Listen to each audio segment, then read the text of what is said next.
Hey, what's up, guys? 7Footy HD here, and I'm back with episode 7 of the Burnley career mode. Yep, episode 7, and we're already at the midway point of the season, 19 games in, and we'll go into this game against Leicester. As you guys can see, this is the table right now. We are sitting in 6th place. Pretty impressive, actually. I did not expect such a high position, but we have been playing very well recently, and I hope to continue this form. As we could see the bottom of the table, Everton sitting all the way down there with Brighton, Leeds, and Crystal Palace in the relegation zone. And yeah, as you guys can see, the commentators are still on, and midway through this game, I'll remember to turn them off. So don't worry if the commentators are bothering you. I know it sounds like I'm fighting over them, but yeah, sorry, I don't know if I said this already, but sorry I did not upload last night. Just had soccer practice or football practice, and I was just very tired. Didn't feel like recording, or I already had the gameplay, but I just didn't feel like, editing it. But first chance of the game falls to Joe Ellington off a corner, and we score our first corner of the career mode. Thought it would come a lot earlier, but I mean, I'll take that any day. And yeah, it's 1-0 against Leicester City as we look to put the double on them. And I mean, it's just a great header from Joe Ellington there. Nothing the keeper could have really done. Maybe he could have saved it. Let's see from this angle. Joe Ellington, maybe if Schmeichel put his arms up there, but he did not react at all. And that's his 9th goal in the league, doing really well for us. As we go into this chance, Max Mason from around 30 yards out, he'll have a pop.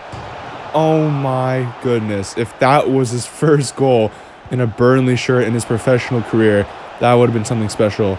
And he's given the chance to shoot again, and a scuffed shot, but what a strike from Max Mason onto the post. I really want to score with him, man. But on the other end, Furlong is getting beaten by Harvey Barnes, maybe someone I look to bring in the future. As they play in Iheanacho, whips it into the back post. Cengiz Under, rebound, and it's in. And Cengiz Under equalizes against us as he shushes the camera. And this was getting me a little bit annoyed, actually. I did not think his celebration was necessary. He was an equalizer, and he was shushing us. So right off the bat, I was already a little annoyed about that, as I think anyone would be if someone ran up to the camera and shushed them. So I made it my absolute goal to win this game. I didn't care how or in what way. I just needed to win this game. As Joe Ellington would get tackled by Hamza Chowdhury, but he would retain possession. And Mbongo now with an opportunity. He'll turn back to Max Mason. Max Mason's to John McGinn. John McGinn just holding the ball up a little bit. McGinn looking for a pass to play into maybe, and he gets tackled. As Ndidi will now look to break with Cengiz Under with him. And, yeah, they chip it over the top as Ben Cabango comes and tries to tackle. He misses his tackle. Now it's into Tavares. Tavares is played in. It's a great save by Nick Pope. Beautiful save. And now McNeil will try to bring us onto the counterattack as Joe Ellington tries to play through Mbongo, and he's offside. And he still hits the crossbar anyway, as I just wanted to show you a little bit of unclipped footage there with a good save from Nick Pope and a crossbar hit. And there it is. That'll be halftime, 1-1. Just was pretty frustrated because I really wanted to win this game now after that celebration from Under. I feel like maybe there's a little bit of a rivalry or some tension coming between Burnley and Leicester, two former small sides battling for maybe a European spot, where this season actually Leicester are underperforming, and that's because I think they sold a lot of their big players. I think Vardy left, and I think James Maddison also left. But players like Ndidi are still at the club alongside, Kasper Schmeichel and Harvey Barnes. So they still have a few players, but they did not really replace their OG players. But Joe Ellington will have an opportunity to bring us back to the lead. Hits the crossbar, but he'll score the rebound just like Cengiz Under, thankfully. And I just had to throw a little cheeky celebration in for that one. Just, I don't know, karate kick. I don't know what he was doing, a flying kick. And Joe Ellington gets his second header of the game. I know it was a little bit cheesy, but I think it was... I think we deserved it after Cengiz Under scored a very similar goal. And yeah, we'll take the lead again. It's 2-1. Joe Ellington, our main man, has a brace. And we bring on Lowton for the final couple minutes of this game as McNeil is played out wide. McNeil, beautiful delivery, and Joelinton has a hat trick of headers. What a performance from Joelinton, but can we talk about that ball in from McNeil? That was beautiful. I have never seen that good of a cross come in this career, I don't think, really. And yeah, I was very impressed with it. I'm so happy that McNeil was able to float one in direct. Like, Joelinton just had to run into the space and tap it in. He probably didn't even need to jump. And Joelinton has his hat trick, and all 3 goals have been off headers. That's I'm sorry about that, but what? Oh my God, I'm gonna have to cut that out. But yeah, Harvey Barnes or Dennis Pratt scores a goal there, and yeah, the game will end 3-2 though. I honestly have no idea what just happened. I just turned on my phone, and some music started playing. But yeah, there we go. Joelinton has his hat trick. Love to see that. And we defeat Leicester yet again in the reverse fixture. And yeah, we'll look to move on to the next game as we extend our winning streak to even more. And we'll take on Leeds, who previously defeated us, as you guys remember, through 2 Bamford goals. Weirdly enough, they were not playing Bamford in this game, which I don't really understand. He scored 2 goals against us, and now you're going to bench him against us? Maybe he's injured. Maybe there's something up there. But we'll go into this game, and I was committed to beating them. I did not want to fall to Leeds, relegation club. 2 games in the 2 games we played them this season. And, yeah, as you can see, we were watching the players line up. Trying to think of any news to talk about on this. No, there really hasn't been any games lately, no. I mean, there was Giroud's bicycle kick. That was a nice goal. But here we have Ben Mee on the ball. Ben Mee instantly at the 30th minute sends a brilliant through ball to Mumbungo, and Mumbungo just like that scores. I mean, it was almost impossible for him to miss from there. It was a beautiful opportunity and a beautiful run from Ben Mee, who honestly, I think it's between him and Joelinton for player of the season, as Joelinton's been superb offensively and Ben Mee has been a different breed defensively. And yeah, Mumbungo gets himself his 3rd goal in the Premier League season. Not a bad season for a player that's probably getting his first ever starts in the league. As that would be it for halftime. We would lead 1-0, and there'd be really no other chances for Leeds or the Clarets there as we look to get revenge.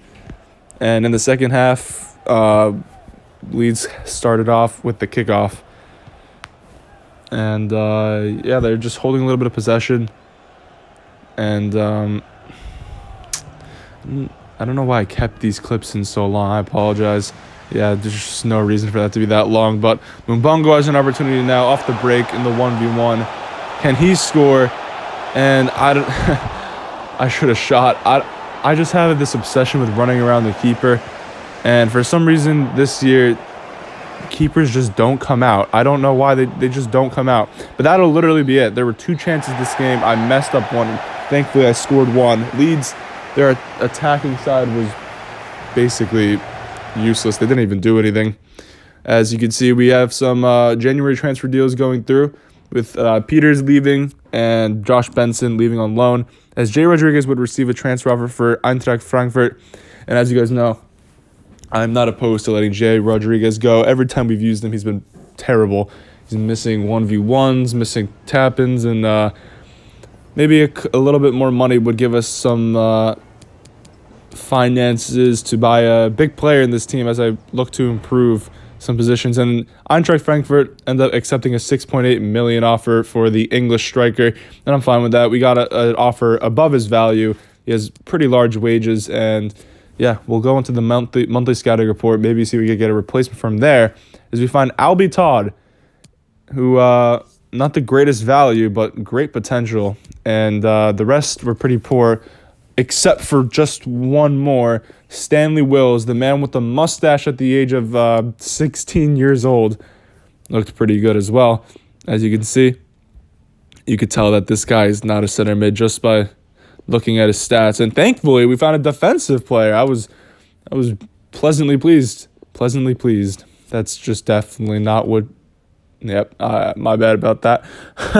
And we turned him into a CDM. He had good passing, good dribbling, but overall better defensive stats. So I thought it would be a perfect CDM. And as for Stanley Wills, he's just got no impressive stats anywhere. Just good physical, good pace. Literally could play anywhere. And I had to check real quick what his height was to make my decision. 5'9", and I figured this guy could be our right back. He could be maybe the replacement to Furlong one day. Furlong stops growing, but hopefully Furlong stays with us for a long time. As I would look at some of the other players, and I would release Sebastian Dalton because he had poor potential, and I would keep the Ukrainian retraining into a left wing back just because I just want to get to use him a couple times, and then I'll make my judgment about him. I want to turn him into a left wing back. And that was my goal as we look at our finances before we head into the Sheffield game. And I would give Rodriguez his last game. Now, I played like more of a fringe team in this game, more of a backup team than young player team.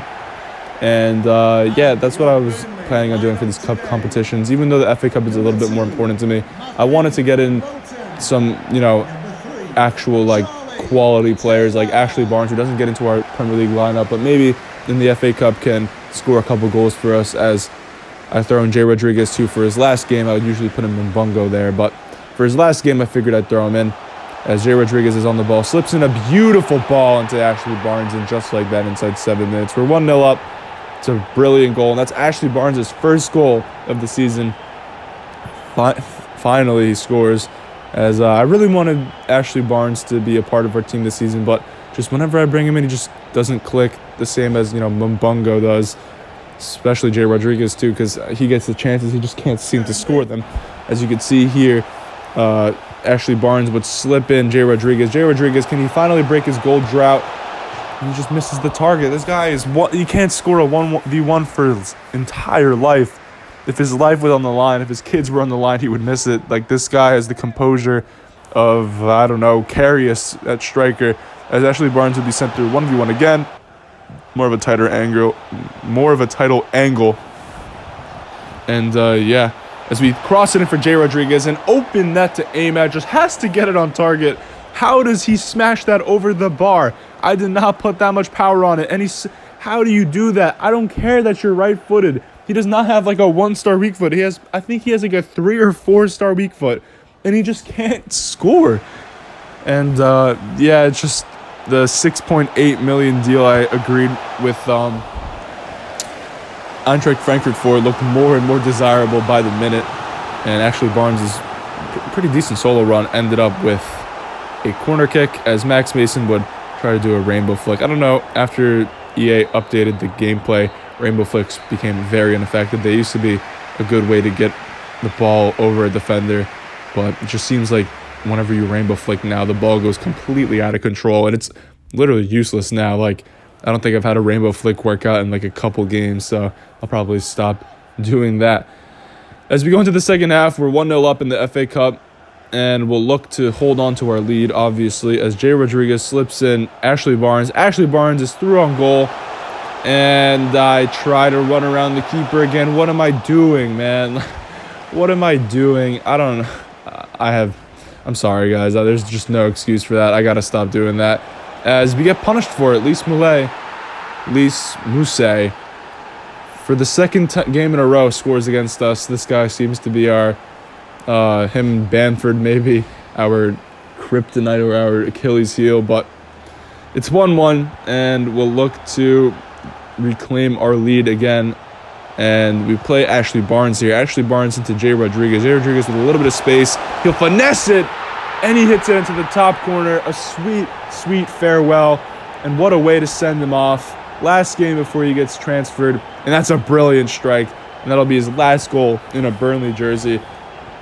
And, obviously, he's been terrible for us all season, but that was a very nice way to end it off for him. I hate to see a player, especially a striker, low on confidence and can't finish. And that was a nice way to send them off.